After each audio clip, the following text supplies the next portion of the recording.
السلام عليكم ورحمة الله وبركاته. أسعد الله مساكم كل خير يا متابعيني، ومرحبا بكم. ومثل ما وعدتكم بسالفة جديدة إن شاء الله أنها تعجبكم. وسالفتنا اليوم عن الزبن، والزبن معروف عند جميع القبائل، وإذا حصلت مصيبة أو دم أو مضارب قام المعتدي وراح والزبن عند إحدى القبائل، وطبعا يزبنونه سنة وشهرين أو على حسب العادات والتقاليد عندهم.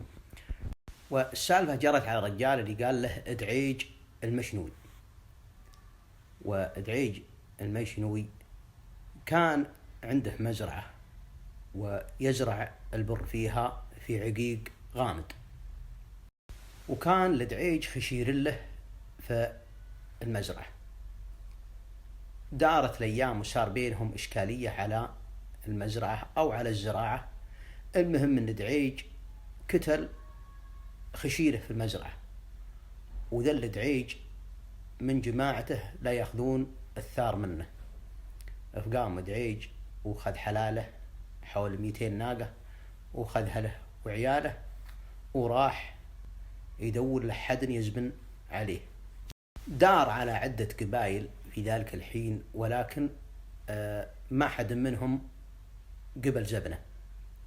وجاله جماعة وأكرموه وقالوا له مالك إلا آل فلان من غامد اللي هم آل طاهر، لأنهم رجال أقوياء وعندهم قوة باش، وهم اللي بيزبنونك. وذا الحين روح صوب.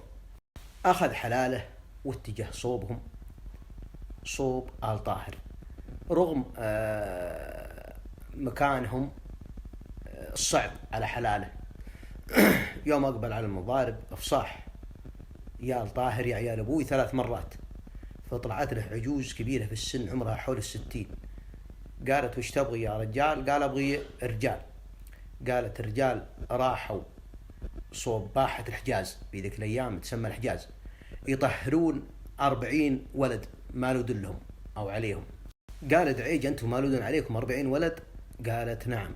قال: طيب روحي صوبهم وصيحي عليهم، قولي جانا رجال ينخى ويقول يا طاهر يا عيال أبوي. وفعلا راحت العجوز وعلمت جماعتها وتحزموا بالجناب وركبوا خيولهم وحولوا عليه. قلطوه 3 أيام وكرموه وعلمهم بالقصة كاملة، وإنه زبين لهم وداخل على الله ثم عليهم. الوكاد انهم قبلوا زبنه، ولكن المكان اللي هم فيه جبل ولا ينفع للحلال. فقالوا لازم نرجع بحلالك لعقيق غامد، وهناك ننزل ونقابل خصمك. فعلا ساقوا ولبل، والمكان وعر على الحلال، فانكسر فحل البل واسمه الرويس، وسمي بالجبل اللي هو عنده جبل الرويس.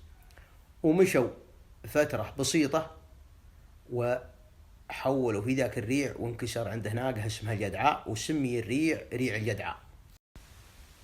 فساقوا الحلال لين وصلوا لهم مكان كله حمض وقريب من العقيق، وتعكفت البل على الحمض. فقال المشنوي لآل طاهر: البل تعكفت على الحمض. فسموا الوادي بوادي العكفان.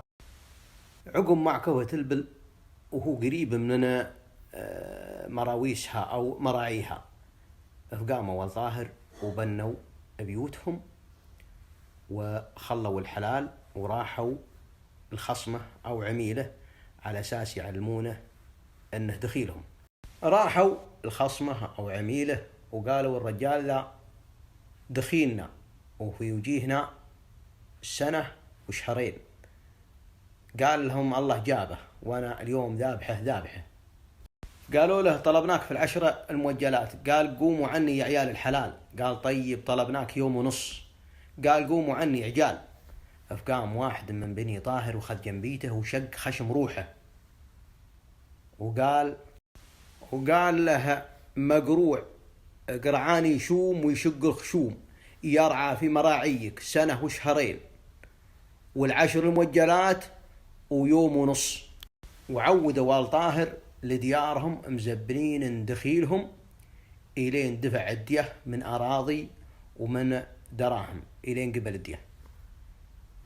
هذه السالفة سالفة آل طاهر مزبنة الدخيل من غامد، وجاء فيها عدة قصايد بذكر لكم منها قصيدة. ويقول الشاعر: يوم جانا المشنوي فيه راعة، حيلة خشيره من سببها تحطم، قرر بذبحها في نهار الوداعة، وقامت عليه من البلاوي تقدم.